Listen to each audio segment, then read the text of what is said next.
Hi guys and welcome back to our channel reveal GK. ना और recently आप लोगों ने यहाँ पे न्यूज़ सुनी होगी कि जापान ने अभी मून पे लैंड किया है। उसका एक मिशन था स्लिम मिशन उसके थ्रू।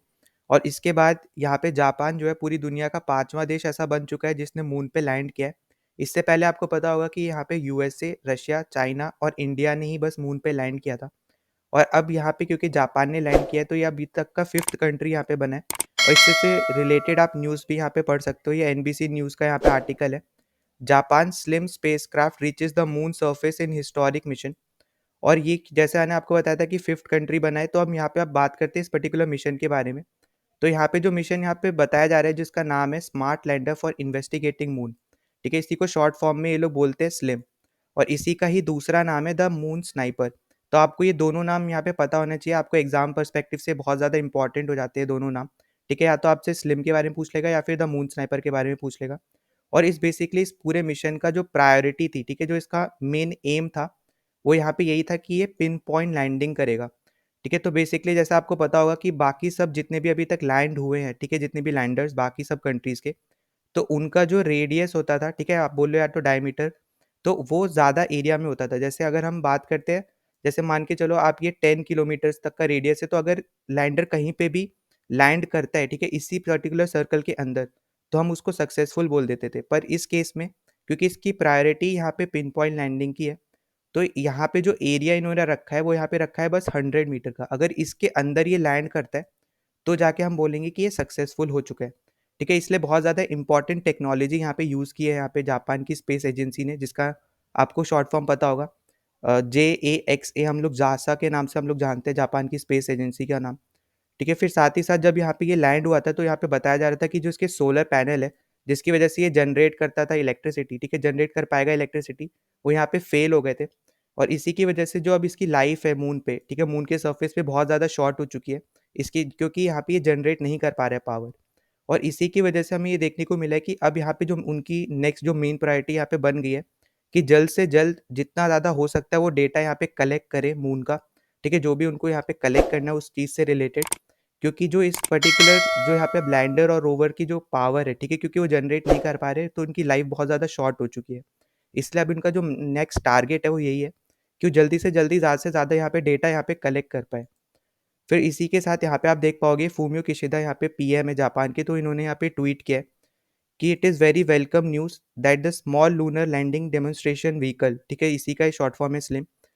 और आपको जैसे मैंने यहाँ पे बताया था, ठीक है, जासा का यहाँ पे मिशन था, तो है successfully landed on the moon. ठीक है, although detail analysis is required as the solar cells are not gathering electricity.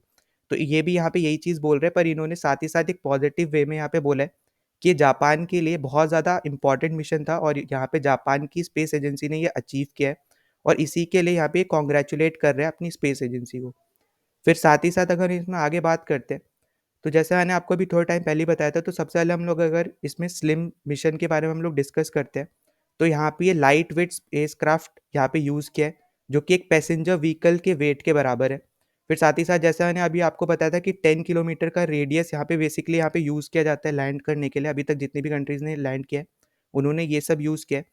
पर इस केस में यहाँ पे स्लिम मिशन का जो मेन एम था वो यहाँ पे यही था कि वो 100 मीटर के रेडियस, ठीक है, मतलब सर्कल के अंदर ही यहाँ पे वो लैंड करे, मतलब 330 फीट के अंदर ही, उस एरिया के अंदर ही अगर ये लैंड कर पाते हैं तो ये इनका मिशन बहुत ज़्यादा सक्सेसफुल माना जाएगा। ठीक है, फिर साथ ही साथ अगर हम इसमें आगे बात करते हैं, तो यहाँ पे ऐसे टाइप की लैंडिंग यूज़ करने वाला ये फर्स्ट मिशन है, ठीक है, अभी तक का। इसलिए आप यहाँ पे देख पा रहे होगे कि landing of such precision would be a world's first mission. ठीक है, तो ये अभी तक का फर्स्ट मिशन होगा कि यहाँ पे जहाँ पे इन्होंने पिन पॉइंट लैंडिंग की यहाँ पे टेक्निक यूज़ की है। और यहाँ पे जापान ने यही बताया कि आगे चल के ये टेक्नोलॉजी बहुत ज़्यादा डिमांड में आने वाली है, क्योंकि जैसा आपको पता होगा कि अभी तक बहुत सारी कंपनीज और बहुत सारी गवर्नमेंट और प्राइवेट कंपनीज ने यहाँ पे ट्राई किया लैंड करने के लिए। पर अभी तक अगर हम बात करते हैं 50 से ऊपर यहाँ पे कंपनीज ने यहाँ पे अटैम्प्ट किया है। ठीक है, गवर्नमेंट की भी अगर हम बात करते हैं कंट्रीज से रिलेटेड या फिर प्राइवेट कंपनी से, तो ऑलमोस्ट 50 से भी ज़्यादा कंपनीज और या फिर गवर्नमेंट ने यहाँ पे अटैम्प्ट किया है।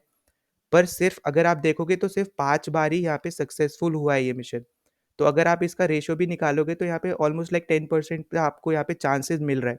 और इसमें हम वो सब मिशन यहाँ पे अभी काउंट नहीं कर रहे हैं जो यहाँ पे मून के ऑर्बिट तक पहुँच भी नहीं पाए।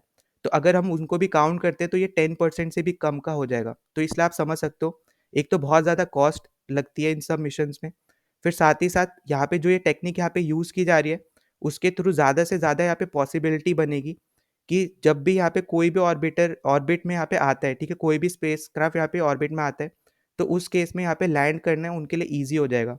तो इस चीज़ के लिए यहाँ पे जापान इस चीज़ को यहाँ पे प्रमोट कर रहा है। और साथ ही साथ अगर हम बात करते हैं तो जैसे मैंने आपको बताया था लास्ट ईयर जो यहाँ पे जापान की एक प्राइवेट कंपनी है आईस्पेस, उसने यहाँ पे ट्राई किया था। पर वो ट्राई मतलब जब ट्राई कर रहे थे उसी टाइम यहाँ पे उनको एक फेलियर झेलना पड़ा था जिसकी वजह से वो लैंड नहीं कर पाए थे मून के सरफेस पे। और साथ ही साथ एक यूएस की कंपनी है, इसी साल की यहाँ पे बात है, जिसका फुल यहाँ पे नाम है एस्ट्रोबॉटिक। तो उन्होंने यहाँ पे एक मिशन लॉन्च किया था, पर जैसे उन्होंने यहाँ पे ये पर्टिकुलर मिशन लॉन्च किया, अपना स्पेसक्राफ्ट लॉन्च किया, उसी के बाद इनको प्रॉब्लम आई और इसकी वजह से ये मिशन इनका फेल हो गया। तो आप यहाँ पे समझ सकते हो कि बहुत ज़्यादा वेरियस कंपनीज या वेरियस गवर्नमेंट्स अपनी तरफ से ट्राई करती है ऐसे मिशन को यहाँ पे बनाने के लिए, ठीक है? अपना आप समझ सकते हो अगर ये कोई भी प्राइवेट कंपनी भी अगर ये मिशन सक्सेसफुली लॉन्च कर पाती है और लैंड कर लेती है वो यहाँ पे, तो उसका नाम यहाँ पे बहुत ज़्यादा वायरल हो सकता है, ठीक है? मतलब बहुत ज़्यादा फेमस हो सकती है वो कंपनी। तो इसलिए हर एक गवर्नमेंट या फिर कंपनी ये पर्टिकुलर मिशन के लिए ट्राई करती है।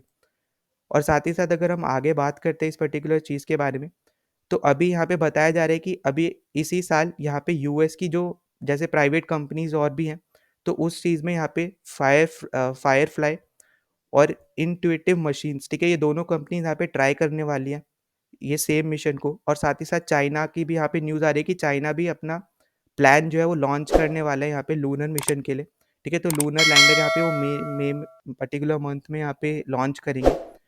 तो आई होप इस पर्टिकुलर न्यूज़ से रिलेटेड आपको सारी न्यूज़ मिल गई हो। और एंड में मैं एक और चीज़ बोलना चाहता हूँ, अगर आपने अभी तक हमारे टेलीग्राम चैनल को ज्वाइन नहीं किया है, तो प्लीज़ ज्वाइन आवर चैनल, ठीक है? उसका लिंक आपको यहाँ पे डिस्क्रिप्शन में मिल जाएगा इस वीडियो के। और साथ ही साथ अगर आपने अभी तक चैनल को सब्सक्राइब नहीं किया है, तो प्लीज़ सब्सक्राइब कर देना, ठीक है? जितना ज़्यादा हो सकता है उतना ज़्यादा शेयर कर देना ताकि दूसरों तक पहुँच सके। तो चलो मिलते हैं नेक्स्ट वीडियो में, टिल देन बाय।